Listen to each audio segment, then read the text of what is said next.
The lights were blinding. The carpet was red. The cameras were ready. And yet, something was wrong. Here's the question no one was prepared to ask out loud that night.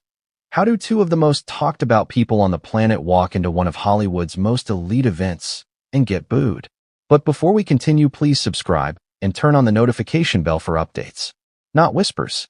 Not awkward silence. Booing. Heckling. Audible disapproval cutting through the flashbulbs like a knife. For a split second, it didn't even seem real. Smiles were still plastered on. Hands were still waving. But if you looked closely, you could see it. The hesitation. The stiffened posture. The micro-pause that happens when confidence collides with rejection. This wasn't supposed to happen. Award shows are scripted chaos. Every clap is expected. Every cheer is polite. Even controversy is usually wrapped in applause. So when the sound that rippled through that entrance wasn't admiration but hostility, it sent a shockwave through the room and through everyone watching at home. Ask yourself this. When was the last time you saw Hollywood openly turn on someone in real time? Because this wasn't just noise from a few hecklers. It had weight. It had direction. It had intention. And that's what made it unsettling. Just months earlier, their public image had been carefully curated again. Strategic appearances. Controlled interviews. Carefully chosen allies. On paper, everything looked stable. Even hopeful. Yet here, under the brightest lights possible, the illusion cracked. You could see it in the reactions around them. Some people laughed nervously. Others stared straight ahead, pretending not to hear. A few turned their heads away entirely, as if distancing themselves from a moment they didn't want to be associated with. Why didn't anyone step in? No booming applause to drown it out. No host rushing forward. No friendly celebrity swooping in for a distraction hug. The moment was allowed to breathe. And that silence from the industry spoke just as loudly as the boos from the crowd. That's when the uncomfortable realization started to sink in. This wasn't random. This wasn't a fluke. This was something that had been building quietly, patiently, for years. Think about it. Hollywood rarely forgets, but it never forgives publicly. Not until it's ready. And when it finally speaks, it does so without a press release. So what changed? Was it one too many burned bridges? One too many lectures to an industry that prides itself on power, not accountability? Or was this about something else entirely, something that hadn't yet come to light? Because here's the part no one mentions enough. The boos didn't start after a speech. They didn't follow a joke. They came the moment the doors opened, before a single word was spoken. And that raises a chilling possibility. What if the crowd already knew something the cameras hadn't caught up to yet? What if this wasn't the beginning of the story, but the first public reaction to a truth that was about to explode? Because what happened next, moments after the entrance, didn't just confirm the tension, it turned it into something far more damaging. The boos didn't fade. They lingered. And that's when the reality hit. This wasn't a misunderstanding. This was rejection. So how did it come to this? How did two people who once walked red carpets like royalty find themselves standing in the same space, unwelcome? Let's rewind. Because what you saw during that entrance didn't begin at the Golden Globes. It was the final crack in a glass image that had been splintering for a long time. At first glance, the entrance looked familiar. The walk, the posture, the practice smiles. Years of media training don't disappear overnight. But something was off. The rhythm was wrong. They slowed their pace just slightly, as if waiting for the applause to catch up. It didn't. Instead, the sound that followed was uneven, disjointed, a strange mix of silence, murmurs, and unmistakable booing that echoed louder precisely because no one rushed to drown it out. Ask yourself this. Have you ever seen someone realize, mid-moment, that the room has changed? Because that's what happened here. The smiles tightened. Not relaxed smiles. Defensive ones. The kind you wear when you're trying to hold control while it slips through your fingers. Body language experts would later point out the clenched jaws, the squared shoulders, the way their hands stayed just a little too rigid at their sides. This wasn't confidence. It was containment. Around them, the contrast was brutal. Other arrivals were met with polite cheers, camera flashes, light laughter. The usual award show energy. But when it came to them, the atmosphere cooled. Conversations stalled. Applause became selective. And here's the detail most people missed. The security presence subtly shifted. Not dramatically. Not enough to draw attention. But enough to suggest anticipation. as if someone had quietly prepared for the possibility that this entrance wouldn't go smoothly. Why prepare unless there was already concern? Hollywood doesn't heckle lightly. It avoids confrontation in public. That's rule number one. When displeasure exists, it usually hides behind smiles and silence. So for it to spill out like this, unscripted and uncontrolled, meant the usual restraint had finally snapped. Think about the irony. This is an industry built on image management, on pretending everything is fine even when it isn't. Yet here, the mask slipped, and no one rushed to put it back on. That absence matters. No friendly celebrity stepping forward. No exaggerated applause from industry allies. No visible attempt to redirect attention. It was as if the room collectively decided to let the moment happen. And that raises an uncomfortable question. What if this wasn't about one night at all? What if this was the result of quiet frustrations stacking up behind closed doors? Meetings that went nowhere. Calls that weren't returned. Invitations that stopped arriving. Smiles that became strained long before the cameras ever rolled. Because the truth is, Hollywood doesn't explode. It simmers. And when it finally boils over, it does so without explanation. The boos were not the loudest part of the moment. The loudest part was what followed inside the theater, where the real message wasn't shouted at all. It was delivered through silence. And that silence would prove far more revealing than any heckle ever could. The silence inside the theater felt heavier than the boos outside. Here's the uncomfortable question no one wanted to ask in that moment. What does it mean when a room full of powerful people chooses not to react at all? Because that's exactly what happened next. As the doors closed and the crowd settled into their seats, the energy didn't reset the way it usually does. Normally, once the cameras stop flashing and the doors shut, Hollywood relaxes. People laugh. They whisper. They reconnect. But this time, the atmosphere stayed tight. Controlled. Almost cautious. It was as if everyone knew they had just witnessed something they weren't supposed to comment on yet. And that's when the real story began. Hollywood runs on unspoken rules. You can be controversial. You can be loud. You can even be disliked. But you don't embarrass the room. You don't lecture it.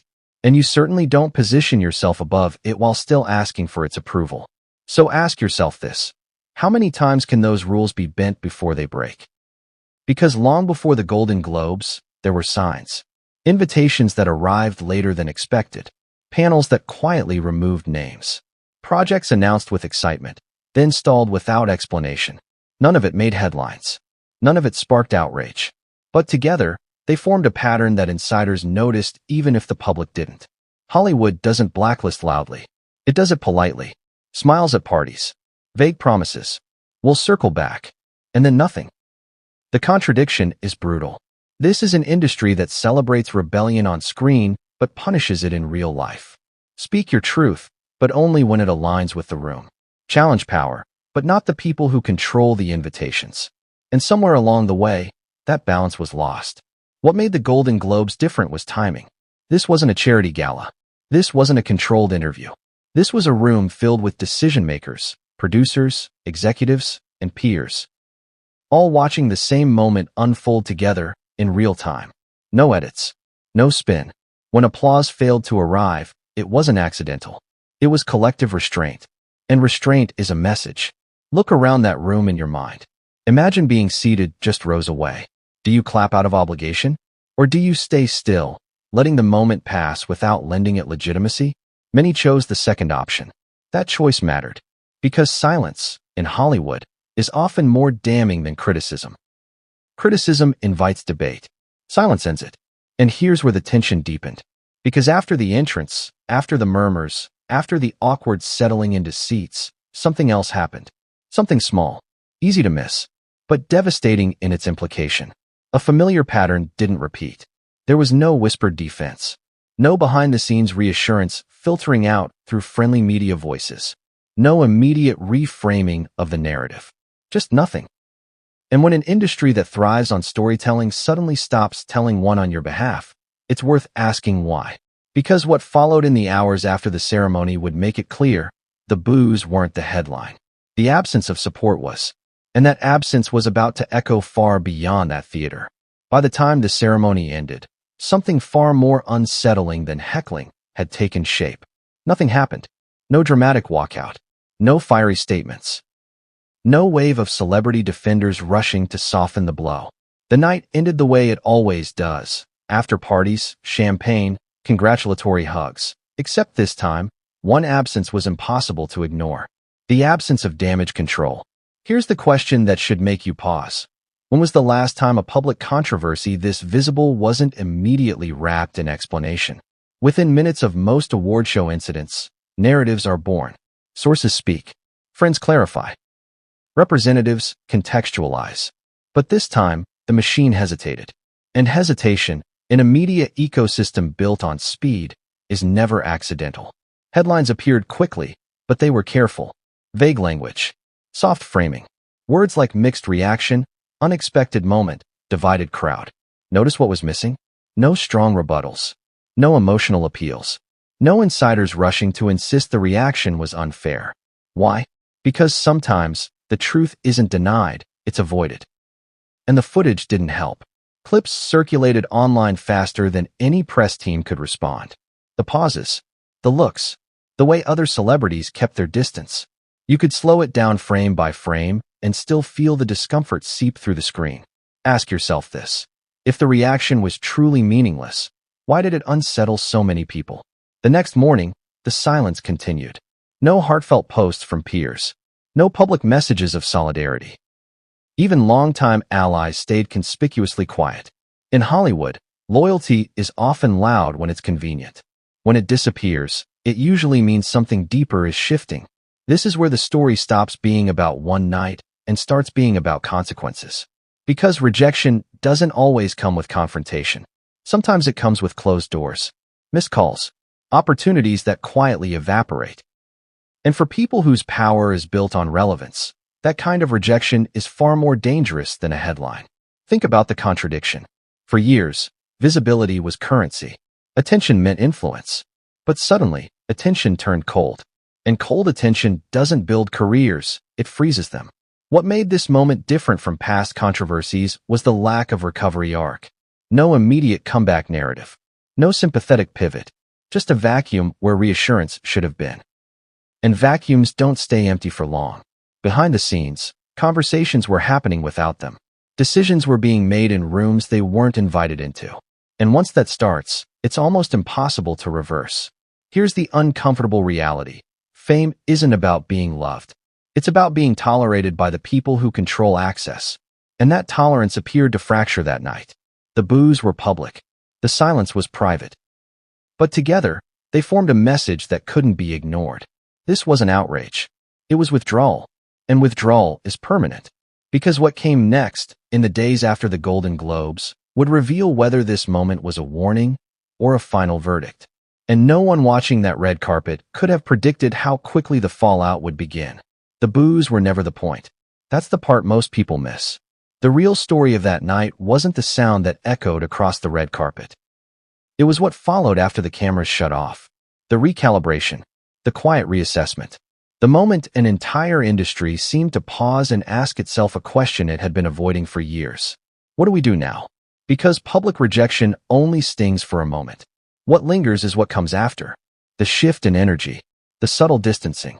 The way people stop returning calls without ever explaining why. Think back to the opening seconds of that entrance. The confidence. The expectation. The assumption that the room would behave the way it always had. And then compare it to how the night ended. No rallying cry. No triumphant spin. No emotional reclaiming of the narrative. Just space. Empty space. And in Hollywood, empty space is never neutral. This moment mattered because it happened in the open. Not behind palace walls. Not through anonymous sources. Not filtered through carefully selected interview clips. It happened live, in front of peers, cameras, and a global audience that heard what usually stays hidden. Discomfort. And here's the uncomfortable truth. Once discomfort replaces admiration, it's almost impossible to reverse without humility. And humility is not something this story has been known for. Ask yourself this honestly. If this had been a misunderstanding, wouldn't someone have stepped in by now? If it had been unfair, wouldn't the outrage have followed? If it had been cruel, wouldn't Hollywood have rushed to prove its compassion? Instead, it did none of those things, which suggests something far more unsettling. This wasn't a crowd being cruel. It was a crowd being done listening. Done defending. Done pretending. The Golden Globes didn't expose a scandal. They exposed fatigue. And fatigue doesn't announce itself with anger. It shows up as indifference, as distance, as silence.